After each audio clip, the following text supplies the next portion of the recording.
Good afternoon and welcome. This is Steve Fryer, along with my co-host Kathleen Jacoby, and you're in the Millennium Cafe. Today's guest in the Millennium Cafe is Esperide Ananis, and she is from Italy, and she is a member of the community of Damanhur, which is a federation of communities of about 800 people located just near the Alps in Italy, and it has its own social, political, and economic structure based on the practical application of a spiritual philosophy. Welcome, Esperide, to the Millennium Cafe. Hello. Welcome. Very happy to be here with you. We're very pleased to be able to have you here. I know you've come a long way from Italy to be here. And yes, I know you're speaking and so forth, so we were very lucky to be able to grab you in between your speaking engagements. Well, I think a lot of people are interested in the idea of community, and especially myself.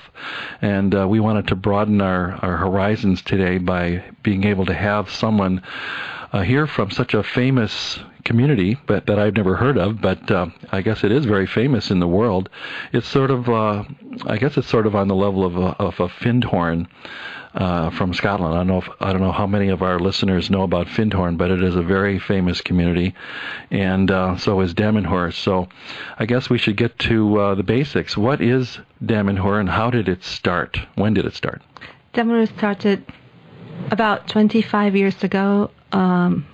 It was a group of people who started it, who had a center in Turin where they were doing all sorts of research in spiritual healing and, matters of this kind.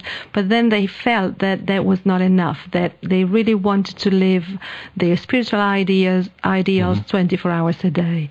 So they decided that instead of just getting together on weekends, maybe the way to do it was to start living together. So they looked for the right place, they bought the land, and they started developing Damanhur. And now we have about 60 settlements all over the valley, which is called Val Chiusella. It's a very lovely valley in the Prealps, north of Turin, and several centers in Italy and in Europe also. I guess most communities of this sort that are, I guess you'd call them intentional communities, usually have some sort of foundation that holds them together. And what was the foundation that really got this crystallized and holds it together even today? Well, the idea is that in every human being there is a divine spark, divine nature that we share. So the divinity is not only outside of us, but also inside. But in order to reawaken this and remember that we have this divinity inside, there is some work to be done. So we felt that communal living and sharing these ideals 24 hours a day could really help in this process. And one of the big problems I understand with most intentional communities is that the economics usually becomes an issue.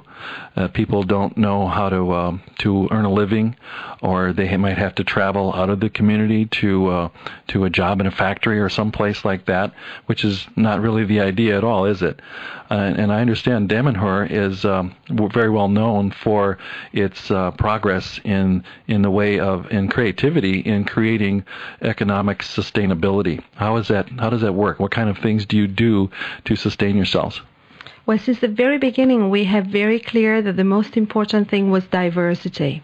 So instead of putting all our money in just one activity, we started several different activities in many different fields. We also always keep a balance between the people who actually work in communities owned by people who live in Damanhur. So Damanhur does not own anything directly, but we have many companies which are owned and operated by people who live in Damanhur. And then about 40% of the population has outside jobs because they like to. We also have doctors, teachers that love their job, so we don't ask anybody to quit what they were doing. You can always choose, but this gives us a good balance. And also the other important thing we did, and this is one thing for which we are studied all over the world now, we are using our own currency. You are? For 23 years. A local currency. I know there is a lot starting now in the United States in this field, but we've been using it for 23 years. So all the transactions inside the community are carried out in our currency, which is called the credit. And this is really a fantastic multiplier of wealth because it allows us always to have money, Italian money or any other kind of money we need to acquire new lands, restore the homes we're buying. And this gives a very good balance. Well, I'm not much of an economist, but I don't really understand how that works. Is it primarily a barter system of economy? No, we actually have a currency. You have a script. Yeah, we have a script, we have coins, we have book checks. And they're recognized throughout the world or just within your community? It's a local, so only within our community. Even though there are some shops or like the gas station in the local villages which accept it. They do now. Because they can come and buy things in our shops. They know we have good, organic products. We have beautiful textile things. So it is working locally more and more.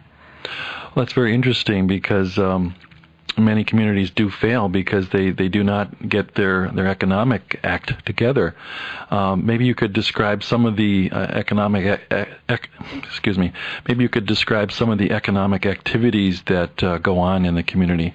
I was on your website earlier, and I found quite a variety of economic activities. What are they? We have two main companies. One is a food company. It's called Company of the Good Earth. They make both organic and non-organic foods, which they sell all over the world because they're very special. They're very beautiful. Beauty is very important in Damanhur. Art, we consider art as the most important tool to refine ourselves because beauty makes people beautiful. So everything we make has to be beautiful. And this has proved to be a very good formula also for our companies. So all the food is manufactured, it's handmade, and it's beautifully packaged, and every piece, has some very special detail. And then we have another very important company, which is a textile company. They do everything by hand on ancient looms that we have found and restored. They work mostly silk, cashmere, and precious fibers, and they do really beautiful things. So these are the two main companies. And then we have a large variety of art workshops. We are famous in the world because we've built this underground structure called the Temple of Mankind, again dedicated to that divine part in each one of us. And that was for us the excuse to start many, many artistic workshops and studios. So now we have glass workshops, mosaics, sculpture, painters, all sorts. And we are quite well known for that. So were you a group of people who came together with a desire to elevate the soul, seeing that somehow there was a lack of art in the world of technology that we have developed? I understand you came together because of a spiritual ideal. Do you follow any particular path, or is it the universal model of spirituality? Well, over these 25 years, we have developed our own path, but we have started by studying and looking for the essence of all religions or philosophies, looking for what we felt was common and true in all different philosophies and religions. But now I would say we have our own distinctive path that we call the School of Meditation, Damanhur School of Meditation, which is actually based on action.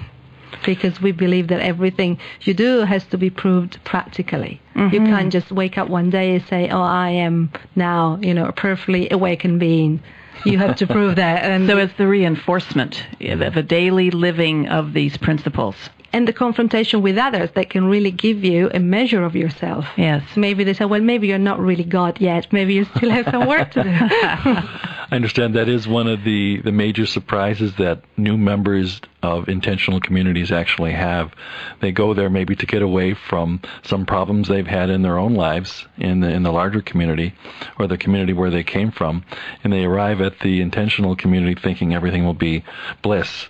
And that's not true, is it? It's not true at all. It's not true at all. What we say is that what is important is not to believe it's paradise, but turn Damanhur into one. Very beautiful. We're talking about this beautiful, wonderful community of Damanhur, which is on the web. If anyone wants to check it out, you've got a really beautiful website and a series of pages that are fully illustrated.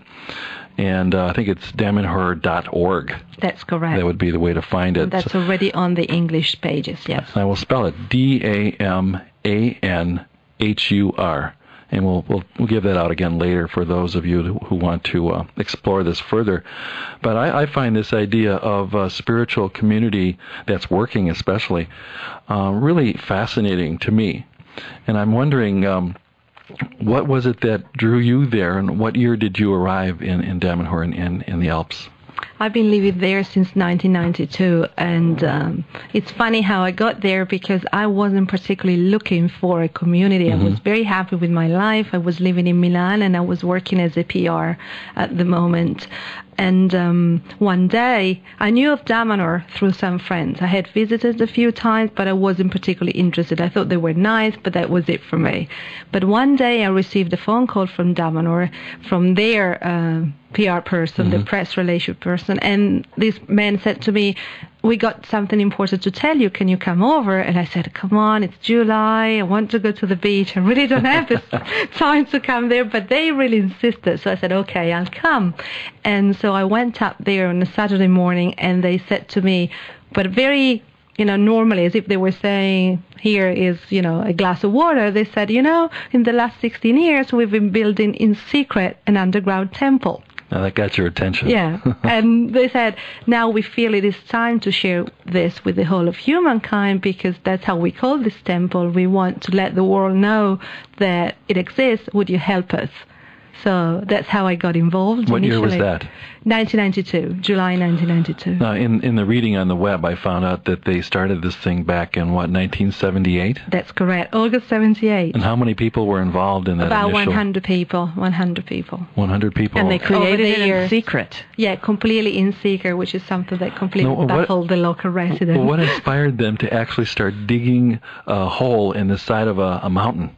That's pretty incredible. Yes, the idea that is a very important point of energy on the planet. That's why they chose to buy the land for Damanhur there and to start building the temple there. And also, there are no laws regulating underground building in Italy. Definitely not underground temple. So there wasn't. Oh, very good. They weren't restricted. Exactly. I've seen some of the pictures of these. I guess you call them the caves. And, They're incredible. Yeah, one of them is painted like an ancient Egyptian room, fully with the hieroglyphs and the whole. Not anymore, the whole thing. Actually. We just changed it. Oh, that was a phase. Oh. That was a phase. But so you go through phases. We go through phases. We've done many different decorations. As our artists get better, we also change. We change the temple. Well, it sort of struck me that this could become a point of high culture. It is a point of high culture, sort of similar to the Renaissance period. But some of the artwork I saw was just it's extraordinary. Yeah. It really is extraordinary. It is. We have the largest cupola in Tiffany glass in the world. It's 100 square meters, and it is completely underground. Wow. So that is like a ceiling? Yeah, like a dome, like a huge glass dome. Yes. Made out of made of stained glass. thousands and thousands of little pieces of glass. Yes. Now, is it the meditation that brings all of this to truth, to come into existence? How did these inspirations and the idea of moving all of this material into the caves? I know I've read that it's about the journey of the soul. And from what you've said about the Egyptian phase and not having that now, it sounds as though it's a living temple. It's consistently, organically moving as you grow and move. Exactly. It's been also very important in the building of the community itself. I think it is one of the reasons of our success. The fact of having such a strong ideal and also such a big goal that seemed impossible. If you have goals that seem possible, you're going to fail. You always have to have very big goals that seem impossible. Then you can prove to yourself that you can, do incredible things. Well, that's a universal truth, too, isn't Exactly. it? It applies to just about anything. Exactly. And that's one of the reasons why the people of Damanhur decided to make the temple public, to say to the world, look, if we've done it, if we made it, you can make it too. Everybody can make it. A small group of people with a strong ideal can achieve results that not even a nation can. This community of Damanhur reminds me a lot of Findhorn, which many of our listeners are probably familiar with. Another very successful community that started back in the 70s. I think it was early 70s. Yes. And still exists in Scotland. Now, do you have any links with Findhorn and other communities around the world of this type? Yes, we're very good friends with Finher. We have constant exchanges. We are now in the process of organizing exchanges of our children. So their children coming down. They got internal schools. We also got internal schools from 0 to 13. So that's what we are in the process of organizing. Okay. After the adults exchanges, now we want to start with the children. Oh, that's beautiful. That's like a foreign exchange program. Exactly. But among intentional communities. Yes, and we hope this is only the beginning. What we're really working on now, also with Finland, is the idea of creating a confederation of communities all over the world that be not just a network. We want it to be very practical. We have our currency. Maybe we could use a common currency, having clearinghouse for all the different communities, or a barter system, but something that could make this connection very practical. On the currency issue, have you had any problems? Well, not only the currency, but other problems from the government, from the Italian government? Not really from the Italian government, but we had in the past years a lot of problems from the local authorities, especially the church. The Catholic Church has been. What is their problem? What have they said against? Well, first of all, they were not Catholic, so that's not good. Oh, that's the first thing. Okay. Yeah, not so bad. That's really terrible for them. But now, actually, I think that's a plus, actually. Well, that's what we think. But, but I must say that in the last few years, 3-4 years, things are going much better. Actually, we have now 13 of our people sitting on local councils, so we are really active also in working with the local people for new projects of development of the valley, which is undergoing a very severe economic depression at the moment because of the Olivetti crisis. Olivetti is a computer company there that what, did they close or something? They're closing everything. They're moving their headquarters to Milan. They're not making computers anymore, only cellular phones. So that was almost the only industry in the whole area. And was there any other major industries there that closed? Well, there was Fiat in Turin. They didn't close, but the people who work in Fiat, they all moved from the valley, and they left only the elderly there. So, the average age in the valley where we are, it's over 60 years of age. So in a way, you're bringing a new sense of economic viability and diversity, and through that, strength to the local economy that wouldn't be there if you weren't there. Exactly, especially now because we are becoming more well-known all over the world, so we're starting to have many people who come from many nations of the world, not only Italy. So it's really turning into an international valley, and this is really beautiful. But in this also, don't you allow people, because just from what I've read, if people have a religious belief that is different, they still are included. In other words, your philosophy includes rather than excludes. Sure. People can choose the level of involvement they want. There are many people who, want to share just the social life or, the economic side because they like this idea of changing something practically through economics. Or other people come for our spiritual school. It depends. Really, everybody's free to choose what kind of involvement and what they want to contribute to Damanhur. I understand that you have many role models, and Rudolf Steiner being one of them. How does that play into the development of the community? Well, he has been important, especially for the schools. When we started our So you have a Waldorf school, Steiner? Now we have our own school. It's not inspired by Steiner, but he was one of the role models we studied when we were deciding how to set up our schools. Well, I understand he wrote over 500 books, and that he also wrote books on spiritual topics and agriculture especially. Yes. Yeah. Has that been any influence? I wouldn't say something directly, but we have studied his work. We're with Esperide Ananas, and she is a representative of the Damanhur community in the Alps of Italy. A very gorgeous, wonderful place.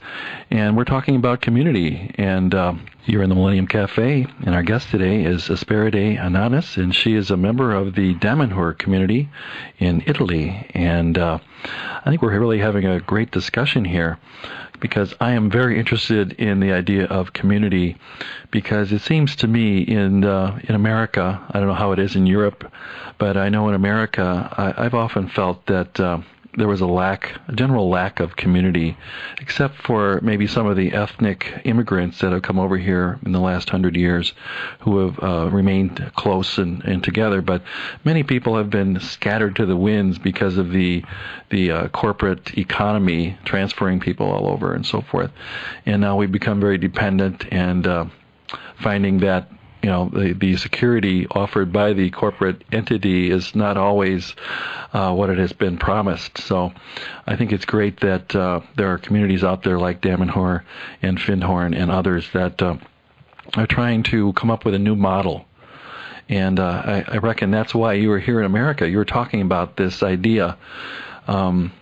So I guess I'd like to get your opinion on what do you feel is wrong with the way things are in the general population at large, in terms of community? Well, we feel that the most important thing is diversity, that everybody can express what they really are, and we feel that very often in society there is very little space for that. It's almost as if society tries to turn us into machines or robots or computers. Yeah, maybe. We're attached to our computers. But definitely, there are always models you have to try to conform to instead of believing that you can create your own reality in a very practical way. We're not talking about, abstract things, even going out there and work to grow your vegetables, but at least you're doing it. You have control on what you're doing, and we think that's very important. We wanted to create a society in which we can elect our representatives because we know who they are, we trust them, and we can have a direct saying, a direct effect. Every action we make has a direct effect that we can control and see where it goes. So we feel that we are participating in our own lives much more than normally. I understand you have your own constitution. Yes, exactly. We've changed it many times as we were growing. So, for us, the most important thing is change. We believe that the only thing which is sure is that things are going to change. And the balance must be found in change and not in staticity. Did you have a model for your constitution that came from someplace else that you modeled yourself after? We have been studying constitution of several nations and also, a charter of other communities. But we felt that very often they were not able to combine ideals and practical things. So our constitution, there are all the ideas, but also practical ways in which to apply those ideals. Mm-hmm. Again, it sounds as though you are providing a whole basis for growing into and with, and when it's needed to change, you're not, as you said, it's not static. It's not, this is the way it's going to be, it's what works. As far as the size of your community, when you have a smaller group of people, you are able to govern yourselves in one way. As it grows, you have to reshape that somehow. How do you deal with this in relation to your representation and the numbers of people? Thank you. This is a very good question and a very important point. We are now a federation. We have in our constitution that when a community reaches 200 to 120 people, it has to split up and create a new one, because it's very important that we keep these human relationships strong and deep. So what we have now, we are 4 different communities. Each community has their own president, and then we have a sort of federal government which oversees, but has a more spiritual function, like the function of giving the direction of the politics and the management of each community. Now, do you, as a larger community of, say, 800 people total, do you get together and elect a representative that would interact with the state government or the Italian government in any way? This is directly chosen, that these people, because they have a specific technical function, are directly chosen by the people we elect to be the federal government, not by the citizens. How do you manage ego issues when an individual takes on a position of power? Do you find that do you have a check and balance on this to allow people to retain their sense of connection to the whole ideal? Well, in our constitution, it says that each position you have, it's always at service is considered as a service. But then also very practically, as we interact in so many different forms, there is always this reality check. It's very difficult that people can feel they have so much power because, yes, maybe they do for their job or because they've been elected to be the guides of Damanhur. But then when we are at home, maybe there is somebody else who's the head of the home and they also have to conform. So we have many different ways to interact that help us keep the balance. You say Damanhur is a federation. Is that the equivalent of an American state or a city, or what is that? In the idea, yes. We are not recognized by the Italian state as such, but we consider ourselves as being as such. So, well, do you have any political influence because of your size and power in the state government of the region? Yes, definitely. I mean, do you have representatives that are ascending to that level? Yes. Well, that's what I was trying to get at. Oh, sure. All yes, right. yes.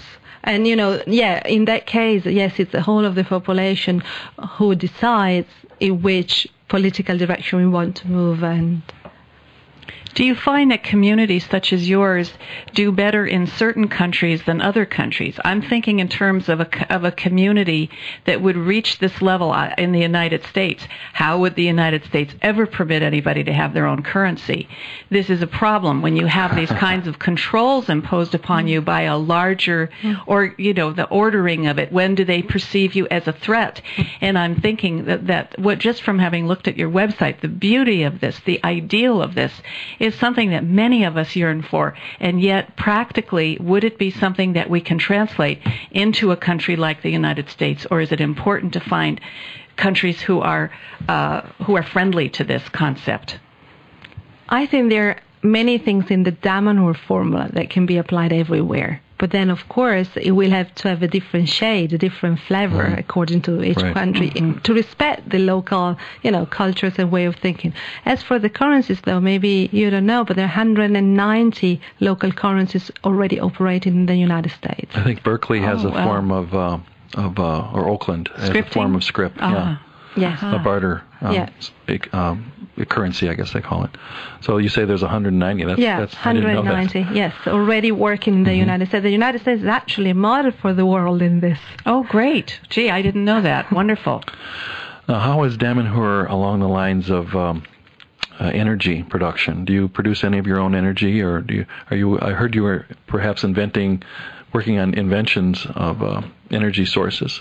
What's going on? Yeah, we not completely, but we have a good rate of self-sufficiency, you see. And especially one of our communities is completely devoted to this kind of research. What kind of things are they doing? They are doing, with water, with wind, solar panels. We are studying, ways to create our own solar panels. Another community which is in the wood always uses the excess wood in wooden stoves for all the homes. So we are using a lot of the local resources in a renewable form.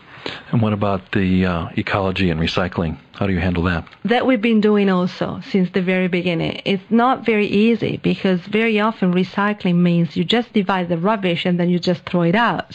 So what we're trying to do is intelligent recycling. So give a new life cycle to things that you're not using anymore in one way, but you can probably apply in another. Now, are you part of the larger community as far as rubbish pickup and garbage pickup, or are you totally self-sufficient? Partly. For certain things, we're part of it. Yeah, we can do, for certain things like metals or batteries or those things. We depend. But on others, we are completely self-sufficient. That's great. And I recall that in the reading that I did about your community, you live very close to nature. In other words, you incorporate animals, minerals, the trees. Everything is part of life, and you see it as it has an equality. You mentioned that you yourself have a name. You take on different names. Please explain that to us. Yes, we take on animals and plants names, which is a way of playing with ourselves with a little bit of sense of humor, but also to state this closeness to nature that we long for. You're in the Millennium Cafe, and I'm Steve Fryer with my co-host Kathleen Jacoby. Our guest today is Esperidae ananas. I say that like I really know how to pronounce it. And she is the representative from Damanhur, the intentional spiritual community in Italy, if you just tuned in. And I find this to be a really fascinating dialogue. And I'm sure we could take this to another couple of hours if we had the time, but I know you have to leave. During the break, we were talking about some of the experiments you were doing with music. Plants and music. I'd like to hear that because I know you are aware and appreciative of the consciousness and everything. So please tell us about the plant experiment. So from the very beginning of Damanhur, we wanted to establish this closer relationship with nature, and we wanted to find a way to prove that plants not only react to mechanical stimuli like, air or light or water, whatever, but also to our thoughts and feelings, and they're actually very important in the spiritual ecosystem that we create. So we've been studying that a lot, and now we have patented a little box which turns the electric variations on the leaves and the roots of the plant into a MIDI signal that can be read by a synthesizer. So the plant can actually learn to play music, and it's really extraordinary to see, because when you plug the plant for the first time, it doesn't still realize that it is controlling the device. So you hear music, but you hear after a while, the plant probably feels the vibrations of the music and starts realizing that it is actually controlling the device, so starts playing wonderful music. Oh, that's fascinating. It is fascinating. And the next step is the plants learn to improvise with a human musician. So we've been giving, concerts with the plants in many places in Europe, and last week also in Florida. And we also had Stephen Halpern playing with us and our plants. Oh, that's quite wonderful. That's fabulous. I know there have been a number of books written on the power of prayer and plants, and we may be interviewing Peter Tompkins, and he has a book called The Secret Life of Plants. Wonderful book. And anyway, this is fascinating. I hope you put some of these tapes, this plant music on the website so people can order them. I think it's already there if people want to listen to it. Oh, Great. It's wonderful. Well, you're really providing us with a new model of living, aren't you? And I know that's one of the reasons why you're in the United States now to lecture and to show slides of the beautiful community. For those of you who want to participate, you can just go to the web and tune in Damanhur, and I'll spell that. It's DAMANHUR.org. Also, I know there's more information on global intentional community sites. You might try something like GEN or Global Eco Villages Network. The Farm, I think, is one of the more famous ones in the United States. And I know you're connected with all of those now, aren't you? Yes, exactly. The GEN is a very important network of many, many intentional communities all over the world. They're doing a fantastic job to connect everybody. It gives hope in a time where we're confronted with so much that just makes us feel overwhelmed with the problems. And I'm delighted that you're here today and that you're on this mission of bringing this information forward. It's as though now when people come to visit the community, what is the procedure for them to come? If they want, normally we don't call our visitors tourists because all the people who come there are searching for something, or they have a deep interest either in spirituality or new social models, but they don't just come out of curiosity. But we are well organized now because we have thousands of people all over the world coming all year round, so they can just call or email us. They'll find the email on the website, and we have guest houses and programs really literally for every kind of interest. So you actually have, do you have any kind of a university or college for people to come? Yes, we do. We also have what we call the Free University of Damanhur, which gives seminars and lectures and workshops in all the different fields of our research, from spiritual healing to arts and crafts. Esperide, what do you think the future holds for Damanhur and other communities of this type? What we hope for the future is that the whole world will turn into a big federation of communities, each community being different with their own, specific culture, habits, and things that they do, but all connected. No more big metropolis, no more huge states in which people are not connected to the people they elect. They don't know what's going on, but small communities, locally based, and a lot of exchanges. Do you think this model that you have created at Damanhur, do you think this model is applicable in nearly any society? And I'm thinking here about the democratic society or the republic, such as America, or Germany, or whatever, the Western Bloc. Well, what about the Eastern Bloc countries of Russia and China and so forth? I don't know about China, but we are having lots of exchanges with people from the Eastern Bloc. Many people are coming because they're also looking, and they're maybe in a special position now to start rethinking how they want to live.